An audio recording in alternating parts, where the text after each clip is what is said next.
Bacaan dari kitab Matius bab 4. Pencobaan di padang gurun. Maka Yesus dibawa oleh Roh ke padang gurun untuk dicobai iblis. Dan setelah berpuasa 40 hari dan 40 malam, akhirnya laparlah Yesus. Lalu datanglah si pencoba itu dan berkata kepadanya, "Jika engkau anak Allah, perintahkanlah supaya batu-batu ini menjadi roti." Tetapi Yesus menjawab, "Ada tertulis, manusia hidup bukan dari roti saja, tetapi dari setiap firman yang keluar dari mulut Allah." Kemudian iblis membawanya ke kota suci dan menempatkan dia di bubungan bait Allah, lalu berkata kepadanya, "Jika engkau anak Allah, jatuhkanlah dirimu ke bawah, sebab ada tertulis. Mengenai engkau ia akan memerintahkan malaikat-malaikatnya dan mereka akan menatang engkau di atas tangannya, supaya kakimu jangan terantuk kepada batu." Yesus berkata kepadanya, "Ada pula tertulis, janganlah engkau mencobai Tuhan, Allahmu." Dan iblis membawanya pula ke atas gunung yang sangat tinggi dan memperlihatkan kepadanya semua kerajaan dunia dengan kemegahannya, dan berkata kepadanya, "Semua itu akan kuberikan kepadamu, jika engkau sujud menyembah aku." Maka berkatalah Yesus kepadanya, "Enyahlah, iblis, sebab ada tertulis, engkau harus menyembah Tuhan, Allahmu, dan hanya kepada Dia sajalah engkau berbakti." Lalu iblis meninggalkan dia, dan lihatlah, malaikat-malaikat datang melayani Yesus. Yesus tampil di Galilea, tetapi waktu Yesus mendengar bahwa Yohanes telah ditangkap, menyingkirlah ia ke Galilea. Ia meninggalkan Nazaret dan diam di Kapernaum, di tepi danau, di daerah Zebulon dan Naftali, supaya genaplah firman yang disampaikan oleh Nabi Yesaya. Tanah Zebulon dan tanah Naftali, jalan ke laut, daerah seberang sungai Yordan, Galilea, wilayah bangsa-bangsa lain, bangsa yang diam dalam kegelapan, telah melihat terang yang besar, dan bagi mereka yang diam di negeri yang dinaungi maut, telah terbit terang. Sejak waktu itulah Yesus memberitakan, "Bertobatlah, sebab kerajaan sorga sudah dekat." Yesus memanggil murid-murid yang pertama. Dan ketika Yesus sedang berjalan menyusur danau Galilea, ia melihat dua orang bersaudara, yaitu Simon yang disebut Petrus, dan Andreas, saudaranya. Mereka sedang menebarkan jala di danau, sebab mereka penjala ikan.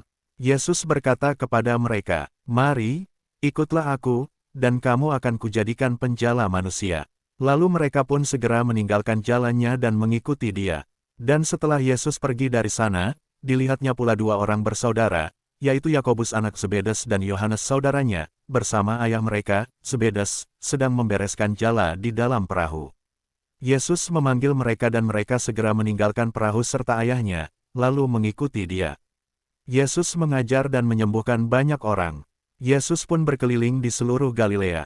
Ia mengajar dalam rumah-rumah ibadat dan memberitakan Injil Kerajaan Allah serta melenyapkan segala penyakit dan kelemahan di antara bangsa itu. Maka tersiarlah berita tentang dia di seluruh Syria dan dibawalah kepadanya semua orang yang buruk keadaannya, yang menderita pelbagai penyakit dan sengsara, yang kerasukan, yang sakit ayan dan yang lumpuh, lalu Yesus menyembuhkan mereka. Maka orang banyak berbondong-bondong mengikuti dia. Mereka datang dari Galilea dan dari Dekapolis, dari Yerusalem dan dari Yudea dan dari seberang Yordan. Demikianlah firman Tuhan. Renungan Matius bab 4, menghadapi pencobaan dan mengikuti panggilan Tuhan. Yesus dipimpin Roh ke padang gurun.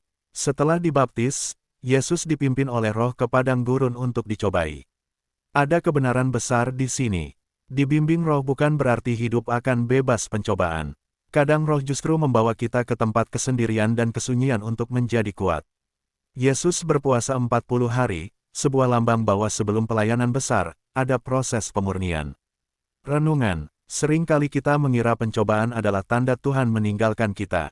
Padahal bisa jadi itu adalah bagian dari proses pembentukan, sehingga kita siap menggenapi panggilannya. Iblis mencobai identitas dan tujuan Yesus.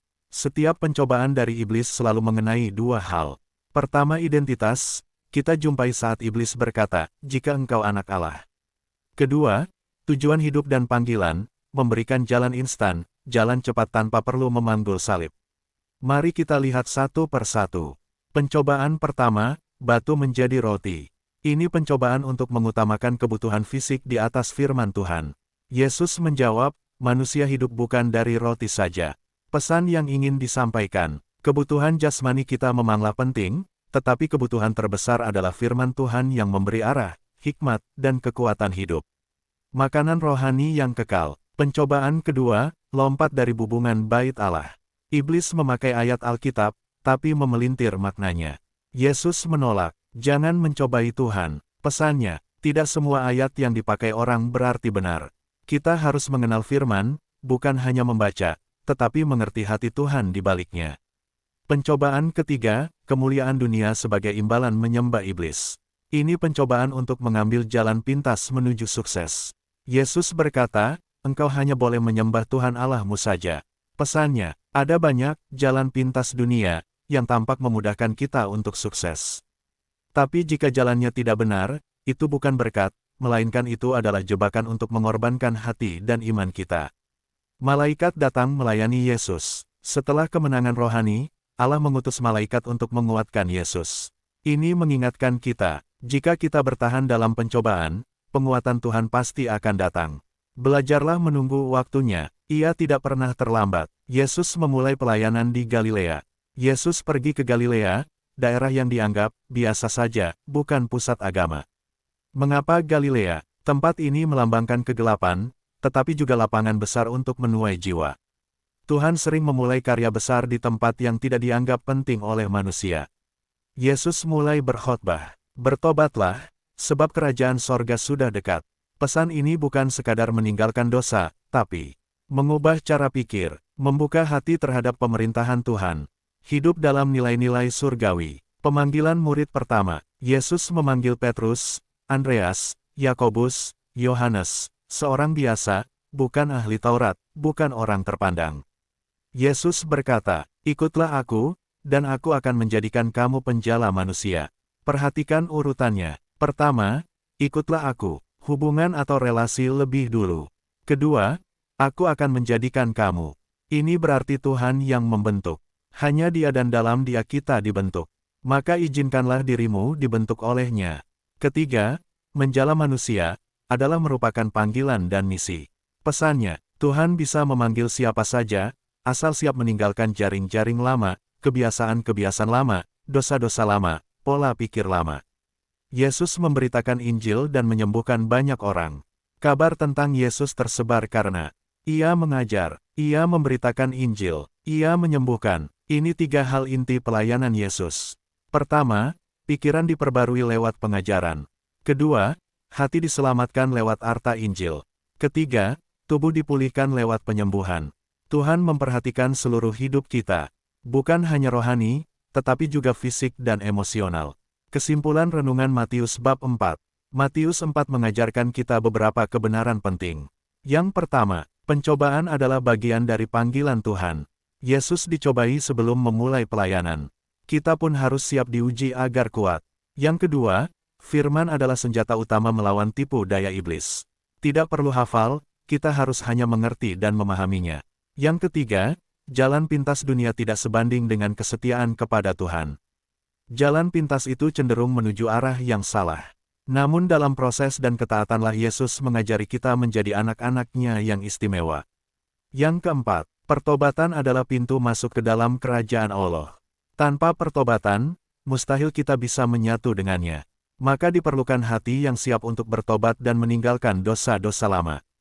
Yang kelima, panggilan Tuhan selalu dimulai dari satu kata, ikut aku.